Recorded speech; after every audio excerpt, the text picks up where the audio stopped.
Welcome to the 31 days of Boo-Rays. But today, first I'm going to talk about a book. Scary stories to tell in the dark. And it's Saga Saturday, okay? Now, this is going to be a reach, but just bear with me. I'm saying that this works for Saga Saturday because the books are a saga. A treasury, if you will. A trilogy. So, I want to start with the books first. These books mean the fucking world to me. This was my real first deep dive into horror. When you're a kid walking through your library and you see that small penis driving motorcycle guys riding through my neighborhood again, I hate him. He's got the smallest dick in the world.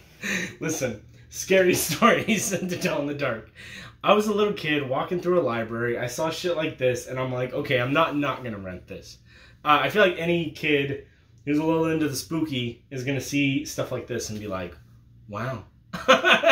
What is this? So anyways, I rented these books all the time. Most of the time for the pictures. I don't think I ever actually read the books until my 5th or 4th rental. But let's just I kind of just wanted to go through and talk about these books first and first mostly.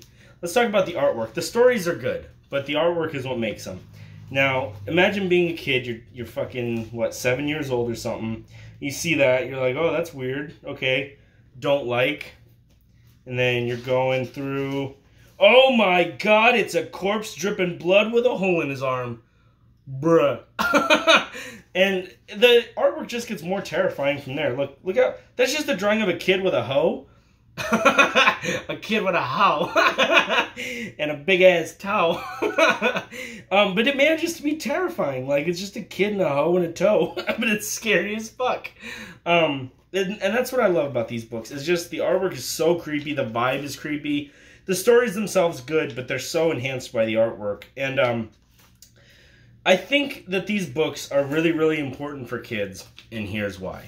I think that children should be exposed to scary things, but that aren't dangerous and not gonna, have them need therapy and stuff like that. But I really feel like there's such a thing as a healthy fear, right? If as a kid you're used to facing, look at that shit. Oh my! And to this day, I'm a full-grown man, and my balls just shrunk looking at that. But when you're a kid, like, you kind of need to be trained to like see things that are scary and initiate that fight or flight response to like get to know yourself. And also, like, if you've never been exposed to anything scary your whole life, and then all of a sudden adulthood, which is the real horror of society, hits you, you're not gonna be prepared, right? But if you're a kid, you see some scary stuff, you know yourself, you know how to take shit on, you're probably gonna be a more responsible adult because you're like, yeah, I've fucking seen spooky shit before. I got you, boo. I don't know if that makes sense, and I'm joking a lot, but I do genuinely feel that way. I think horror is really good. The right kind of horror. I'm not saying, hey, yeah, grab your 5-year-old and show him The Exorcist. It'll make him a man. Like, no. But I'm just saying a healthy fear, little doses of spooky stuff for kids, I think is great. It makes you a more brave and more ready adult. And so I saw these, good God. I saw these books as a kid. I loved them. And what I would do was I would see them. I would be terrified.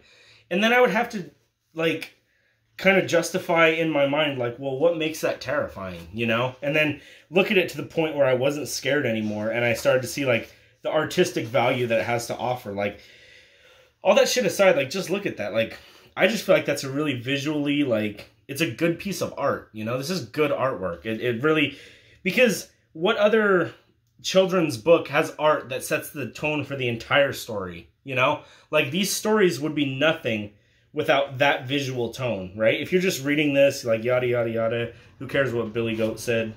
But you see a visual like that, it's like, oh, that's crazy, And so I love these books. My favorite stories are in the first collection, but some of my favorite artwork is actually in the 3rd book. I feel like that one has some really traumatizing shit.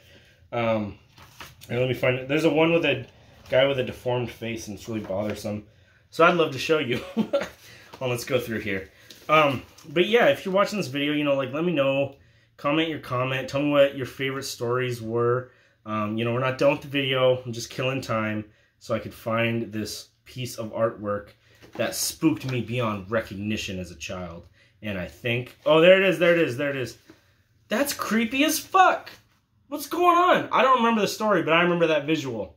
So anyways, I obsessed over these books. Massive part of my childhood. So when Guillermo del Toro announced he's trying to do a Scary Stories to Tell in the Dark film, I was through the roof excited, because if there's one thing my boy Del Toro knows, it's creature design, and they did such a good job. Irregardless of how you feel about the film, some people think it's cliche, some people think that it could have been done better. I think it's perfect. I like how they wrapped the greatest scary stories into a singular narrative. I think if it was done like a Creepshow anthology, it would have been cool, but it would have been it would have exposed the cheesiness of the stories, you know? The way they did it, where they're wound into the narrative, is really, really cool with this movie, and they did such a good job of getting the creatures in this book to come to life in this movie. That was the thing that I was most blown away. They didn't try to change them.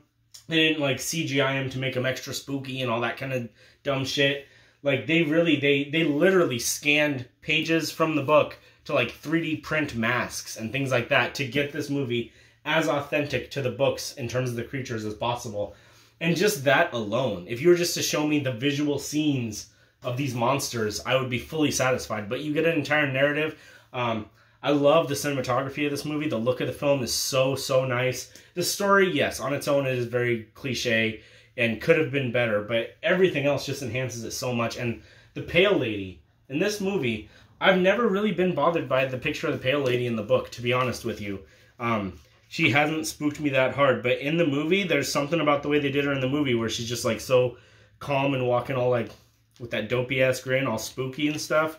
God, I'm all trying to find the picture and I can't. Fuck it. Yeah, so, so good. This movie is perfect. My Saga Saturday pick, Scary Stories to Tell in the Dark. Hope you guys had fun with this deep dive, a little different. Looking at books instead of Blu-rays, and have a good one.